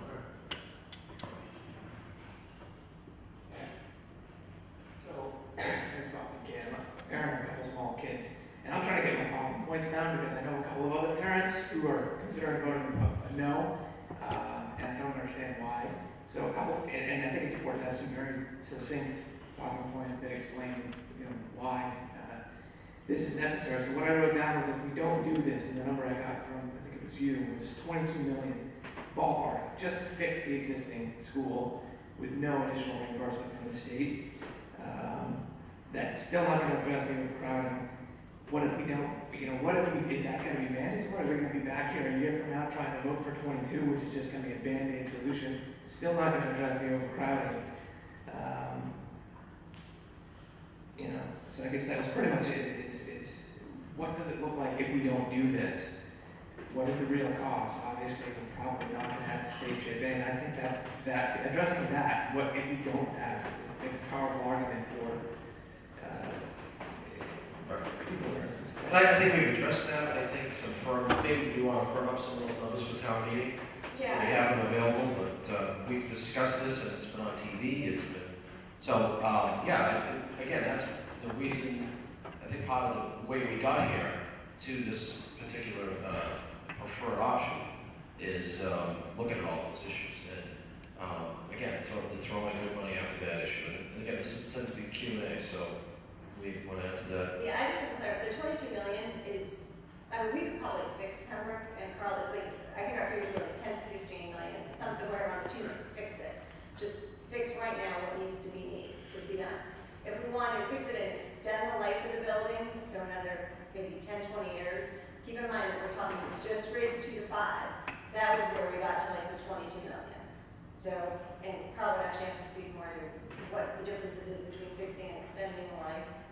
But, so, like I said, it's not a small number just to fix Pembroke. But then, whether it's 10 years, 15 years down the road, we still would be looking probably at another project at Pembroke. And like I said, for us and for any state participation, doing 2 through 5 does not solve our overcrowding issues at Hurley, or more importantly, in the high school. And is that number required, or what if we don't even approve that next step? What happens then? So are we in no matter what for a significant 15 or 20 minutes? Yeah, there have been studies throughout this process. Things have been identified at Pembroke that need replacement. The HVAC system, the windows, the roof, the gym floor, just to name a few. There's more, that just need to be replaced. And, I guess we don't need mandating the town do it, but Well, if you did a tour of the school and you've seen the issues, we're all in for something, whether that's a brand brand new school, if we approve it, we need to do something with that school, that's a definite. Sure. And once you renovate, or a third of the school, 30%, you have to bring everything else up to code. So there's a lot of things in our school right now that are not up to code. So if you were gonna go do a renovation, that brings in just a whole nother set of things that we have to bring up to code, like the fire code and other things like that. All right, Mr. Smith. So I think we've had some good questions today. And, you know, it's a big decision, it's a highly personal decision, but the one thing I'm hearing is that there's a lot of numbers moving around. And so my question is, maybe to Mike, is can we post the fact-based information online, what the tax rate is, what the options are? I do know there was an official matrix created as part of the study that showed repair, renovation, and the different options. And there were a ton on there, but you know, can we? The most important thing as people go into this is that they know exactly what they're voting yes or no for.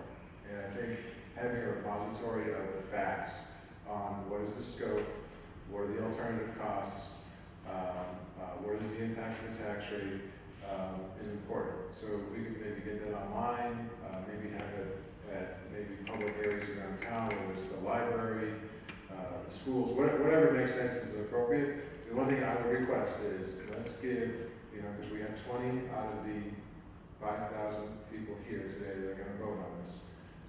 Let's get the facts out to everybody, and whether you're pro or con, at least so you know why and what you're voting on, I think is extremely important, because there's been way too many numbers floating around right now, because these numbers move as time goes by. They're in pretty good shape right now. Let's make sure the public knows what they are and has access to them, so that we give everybody a fair chance to vote their conscience based on the facts. One comment I would have about that, and this is where the however comes in, there's a big assumption in there whether, when you calculate those costs, whether or not the state would have partnered with us. So that's something to be careful of. At this point, the only commitment we have from the state is to partner with this particular option. So I would caution to be very careful about putting those numbers together and assigning a debt schedule to it, because you don't really know whether the state is going to partner with us on those options or not. So that would be something I would be careful of. We're facing a very specific debt schedule now. We should just have that published, and we should share the research that was done on the cost. Yeah, that's fine. Okay. The facts as we know, we don't know them. We can frame that, but the facts as we know them, so people can understand. Understand. Doug, do you have a question? Yeah, I have a couple. Sure. Still like that. I have a question for Peter. On the Elm Street project, are there any other grants or transportation funding, roads and street funding that we maybe be eligible for? Yes, it's a program called the TIP grant with the state, and we could apply for that. Through my right Valley Clinic? Yeah, the town would have to pay for the engineering, and then the the TIP grant would pay for everything else, all the construction, as like East Main Street. And keep in mind, we have time. In other words, the school projected finish date of the school is, correct me if I'm wrong, 2015? Yeah, so we have time to put our ducks in a row for Elm Street improvements. Right, but it's good to know that there's... Absolutely, yes, sir. Mike.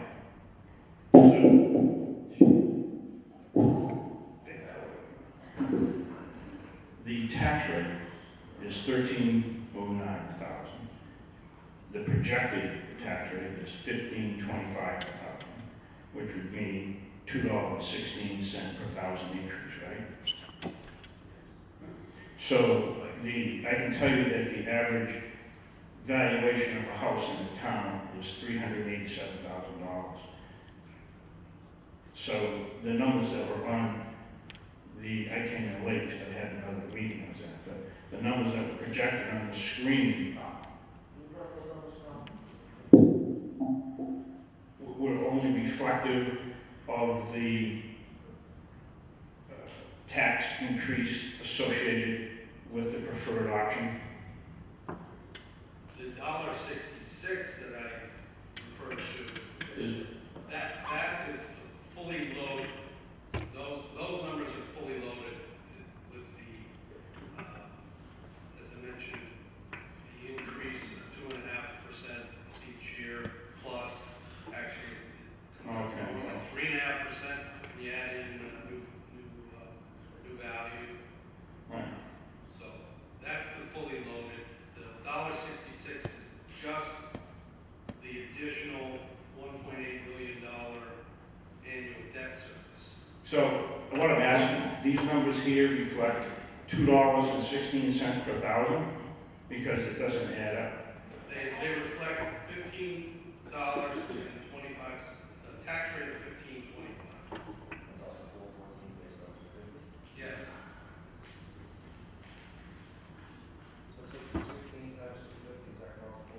No. The average on an average value home would be over $800.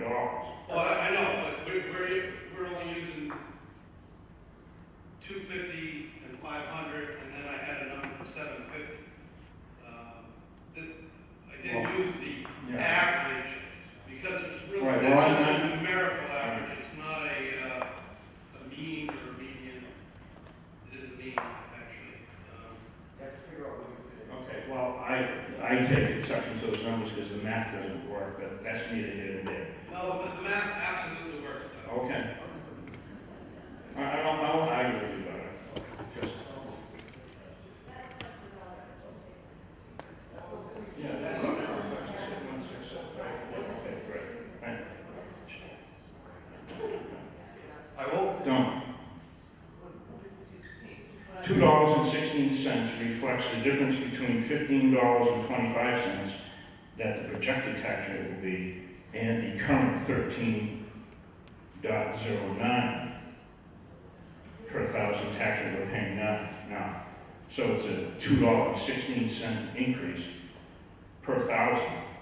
So if you take the valuation of your house and multiply it by 216, you'll get your increase bill, how much increase will be, minus the CPA. Right. Well, the question is, I was asking about these numbers here. right, does that include the 2.5%? No, that wasn't the number. I asked if that was reflective of a $2.16 per thousand increase. Right, and Mike is saying yes. It sounds to me, it looks to me, right off the top of my head, that it's just $1.66. Right, okay. That's what I wanted to clear up. Okay. So, we'll have to double check that, but for now, let's go with. All right, I just wanted to make that point and clear it up. Right. Okay. Because I didn't know if I had a different calculator. Okay, there's two things I need to ask. I understand the importance of having a green building and being energy efficient and all this sort of stuff, and I'm all for it. Do we have enough green points that maybe we can eliminate a rooftop garden or a lawn? And why do we need a two-story wall of windows when I look at that being less efficient for heating and cooling? Carl, you can answer that question. Sure. As we go through the process, we'll be continuing evaluating the so-called scorecard to make sure we continue to rate as a green school, but are making the right kind of value decisions. We are going to look hard at some of those so-called green or sustainable strategies because they may be expensive and they may not have adequate payback to justify them. And if that's the case, we can still meet the green school threshold, we will eliminate them. In terms of the windows, there have been a lot of studies showing the sort of positive aspect of having natural light in schools. So we do work hard to get a lot of natural light where we can.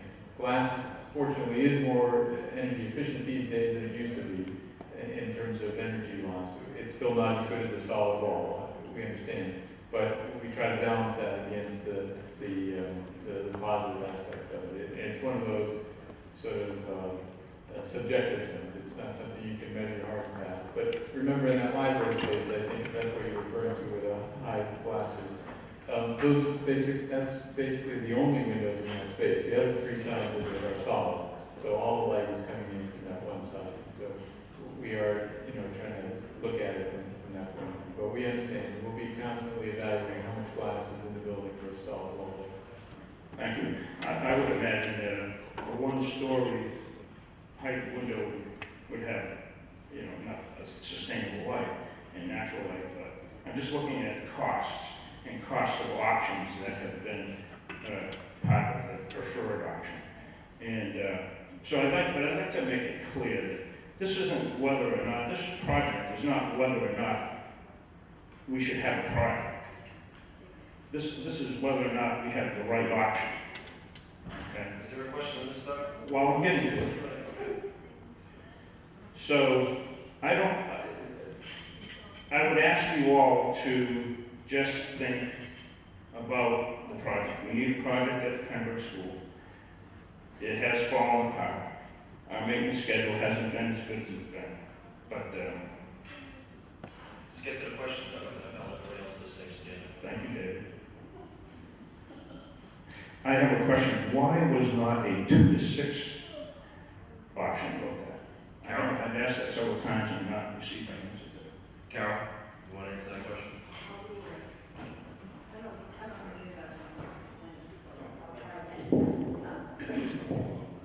The reason a 2 through 6 was never considered a real option is because at the Pearly School, there are still students being educated in substandard spaces, which is the basement, which is the art and music programs are there. There aren't sufficient small group spaces available for the access that the students need to small group spaces. And the enrollment study that was done showed that we needed, instead of 6 of each class like we had as recently as 2 years ago, 5 of each class would be sufficient. So the building is really probably at the smallest it's going to be in terms of accommodating the enrollment, and we still have students in the basement.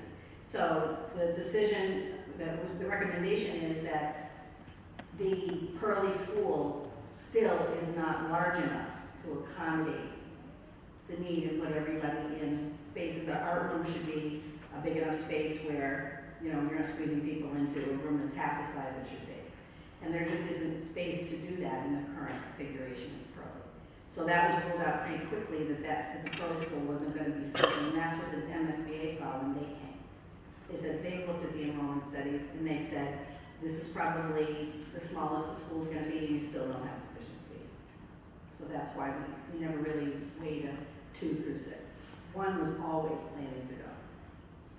Does that answer the question? No, but that's Okay. Doesn't answer the question, I don't want to. both, yeah. Okay, another question? Hold on, I'm looking at my list. I've been checking it out.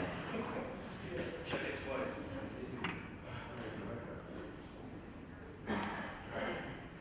You know what, while Doug's looking... No, I think that's probably about it. All right, thank you, sir. Doug's going to clarify the issue of this $414.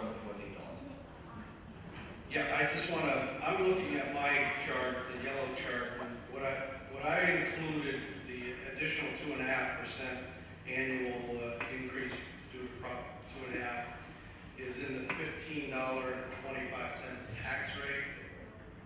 That includes that. It's the 166 plus approximately 50 cents a thousand due to the 2.5% increase. Those figures are based on that tax rate, but on what $1.66 would do to the average home, or those values of that home. So sorry. Just to be clear, so that I know, that the $414 is based on a value of property of $250,000 just for the school project. Correct. 2.5. Yes. Just Sorry for the confusion. Let me answer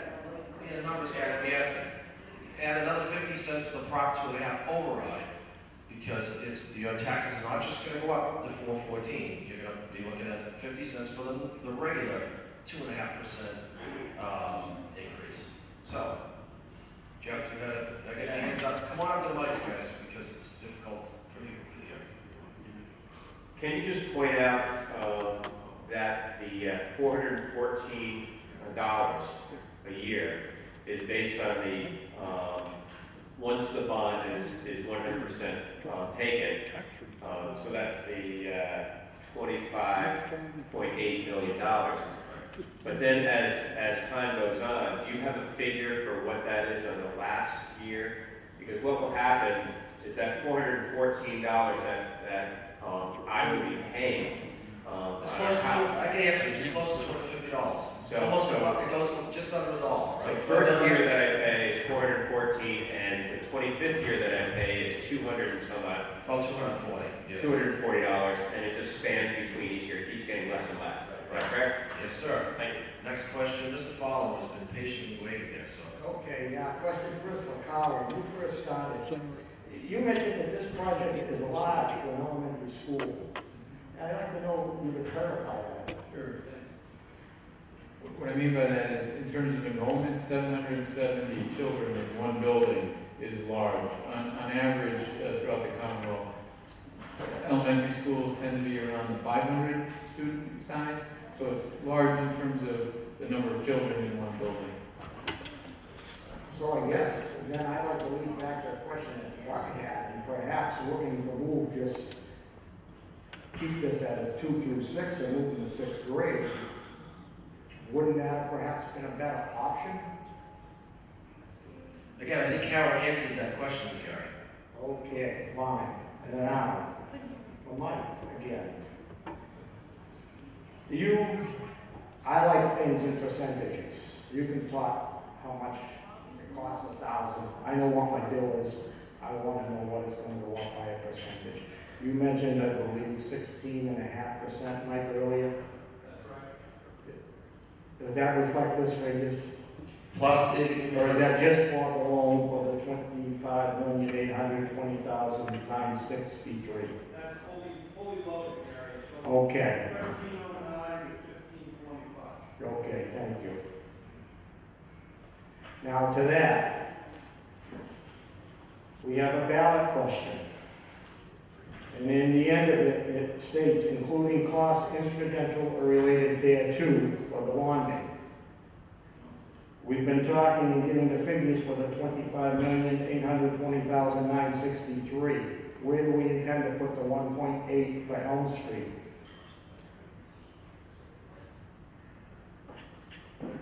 That would be a separate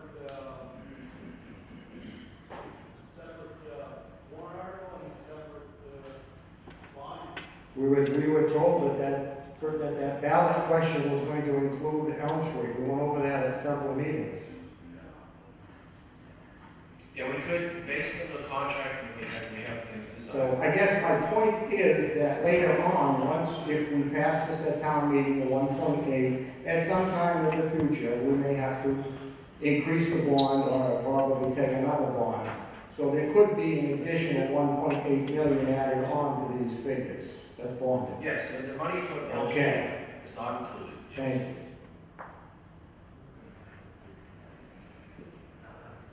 So, if I get this right then, 2 years ago we had about a 11% increase in taxes for an override question. This is taking into effect a 16.5 increase for this project. In the between time, we've had a 2.5 increase this year in normal in taxes. And we may have to increase a certain percentage for Elm Street. And so property owners are looking at over, in 2 years, possibly over 30% increase in their taxes. Would I be correct in that? Or let's say add in another 2.5 by the time we get there, a 1/3 increase in property taxes? Based on your math, again, your math, yes. There's figures I've been hearing here. Again, Okay. based on what you just said, I would say yes. Okay, thank you. Okay, but that wasn't our question. Right? Was that a question? That was a question. Okay. All right. Next. I have a question. Back to the school, I was at the first meeting when we were talking about the design of the school, and I saw that there was a significant part of the outside area that was set aside for the kindergarten. If I recall correctly, it was set aside because the kids were very small and they didn't want the bigger kids, which would get very concession. And I think you said it was about $5 million per grade we would save, or be out, when you look at it on the school. Would that be calculated in that, or is that a significant part that you would add on to the $5 million saved? Because it was a fairly large area, and it had a wall around it, it was snowed in, it was very nice. The figure is purely just a mathematical average. If you take, the number of children in the school and prorated for the construction cost. So it's not looking detailed at the design of particular kindergarten rooms or kindergarten playground. It's basically taking 1/7 of the construction cost for the entire project. 1/7 of the parking lot, 1/7 of the play fields, 1/7 of the septic system. Sure. It's just mathematical average. Okay, so that $5 million covers that, is what you're saying. Right. Right. My second question is, David, I know that you talked about that you were on the committee and that you voted for this, and I kind of want to summarize kind of like Rob did earlier on his stuff. So we could have saved $5 million, which worked out, I'm checking, it works out about $800 per person in the town, by leaving the kindergarten where it's at. But instead of saving the town $5 million, and it's already a very expensive project, you really felt that it was worth that $5 million to move the kindergarten, even though it's really fine where it's at. I mean, I realize we all want Nirvana. We would all like to drive Mercedes. We can't all drive Mercedes, and we have to live within our budget and such. So is that correct? Yes, sir. So you thought that $5 million was a good Yes, based on what spend of our money for the community here. First of all, let me clarify. I'm not spending the money. Okay, the townspeople are going to decide when they spend the money. David, you voted on it, so you are speaking for the town. I understand that, but it's ultimately the town's decision whether they're going to spend that money. That's true. So let's stick again. You're saying I'm spending. I'm not spending. You recommended that we spend the $5 million that we could have saved just by moving kindergarten. Now, Yes, sir. you thought that was a prudent move. Yes, it was. Based on what was presented from educational experts, construction and design experts, our superintendent, members of the committee, we didn't just decide in one day. It was a lengthy decision. And again, let me say this. As a member of the committee, we followed the guidelines that the state requires to come up with the preferred option. We just didn't say, get in a room and start by saying, we need a new school. We went through a long, it was 400 degrees one night when we first started over at Pearlie, and we followed the guidelines that all of the communities that partner with MSBA follow. This just wasn't a, well, let's get in a room and figure out what we're going to do. This was a systematic, proven system that we were required to follow in order to partner with the MSBA. So let me say, as an overall project, I just didn't say, well, it's $5 million for, or it's $5 million for kindergarten, it's $3 million for 7th grade, 6th grade. Look, it was an overall project decision, and when I got close to the numbers versus renovation and new building, my business sense told me it's going to be a lot of money. It's going to be a lot of money no matter what we do. But the best solution for this town, and looking forward, for me, was to vote for that option. Okay, well, to me, $5 million is still $5 million. I understand. And 25 is 25 million. That's right. Well, you do try to do it economically, and I understand your guidelines are fairly rigid. I understand we all like to follow those little guidelines. Is this your question? No, I'm okay, thank you, sir. Michelle? So the MSBA does look at things from the building perspective, but also an educational perspective. So really the decision, mostly for kindergarten, was really based on an educational perspective. And when the MSBA came in January and asked the committee to look at a K-6 7 and K through 8, the building committee was very concerned because we knew that that would push us over $50 million. It would add another, $5 to $10 million to the project. We were very concerned. So we did actually go back to the state. We had our project manager go back to the state. We said, what about if we look at 1 through 7 and 1 through 8? And the MSBA basically did not look upon that favorably. And that was really based on an educational standpoint. So the building committee did ask about that, and really, the way that the process like Dave said, we followed steps, to the state guidelines. And, kindergarten had now become part of this project, and based on the educational value of having kindergarten with the first grade, with the program, and if anyone has questions about the educational part, I'd say direct it to Carol because she did all that work. And, but I do want everybody to know that we did ask about that. And having been part of the process and attending the meetings in Boston with a crowded room of all communities there crawling all over each other just to get a seat, to get in line, to impress the MSBA, to help with funding. This is a very, very competitive program. We're lucky to be where we are, and quite frankly, I'm stunned that they would agree to immediately put us in the queue for the middle high school improvements, knowing, based on walking around the school and doing their tour, knowing in their mind how much that's probably going to cost. It's just, I'm surprised some people in the room, some other communities didn't hiss them and boo them to say, why are you letting them in when we're still fighting for, science rooms, that SOX has been fighting for some of the other communities that we've been keeping an eye on. So, very competitive program. I think I'll hold it to the last question, Mr. Fowler, and then we'll wrap it up. Okay, I hope that we can clear up something before town meeting, and that is what will happen if this fails, because I think a lot of what we heard here today was speculation. I believe that the MSBA does take a step back if this project does fail, and don't we have a timeline where they do look at that, Carl? Their timeline starts with their board approval October 3rd. The communities have 120 days to approve their portion of the project. If it fails, they don't allow communities to reconsider the project in a different vein. They allow you perhaps to re-vote. Sometimes some communities, and it's only happened a handful of times. I think the MSBA has been in its current formation since about 2007. They started approving projects, I think, about 2009.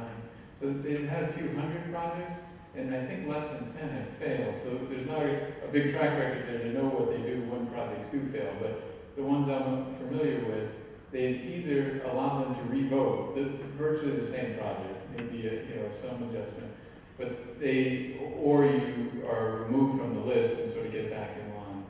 So from what you know, because I thought that I heard it differently, that they have allowed some towns to go back and take another look at why they failed, that it's not just the door was closed. Right. The one I'm familiar with, like in Marblehead, a vote failed, and I think they attributed it to perhaps the communication, or voters, didn't quite understand, and they adjusted some numbers to tighten up the project, to bring the budget down somewhat, I believe, and re-voted it like 6 months later. So they gave them somewhat of an extension on that 120 days to reconsider, more or less the same project. But there's not a procedure, there's not a standard for, considering a different project. You basically have to withdraw their grant approval and get back in line. Okay. With that being said, I think there was a lot of healthy discussion. Hopefully everybody's questions have been answered. One comment as we wrap up, what I would say personally would be that we're all Georgetown residents. We're all friends and neighbors. We all have different opinions. And if we can continue to keep the discussion as we have been, respectful of each other's opinions, agree to disagree, and move forward as a community, I think we'll do quite well. So, keeping that in mind, sure, Carol wants to add one thing. Things that I was asked if anybody's interested in having a tour, just quickly, of this building, because a lot of questions have come up about the tying the project together and why the need. I'm very happy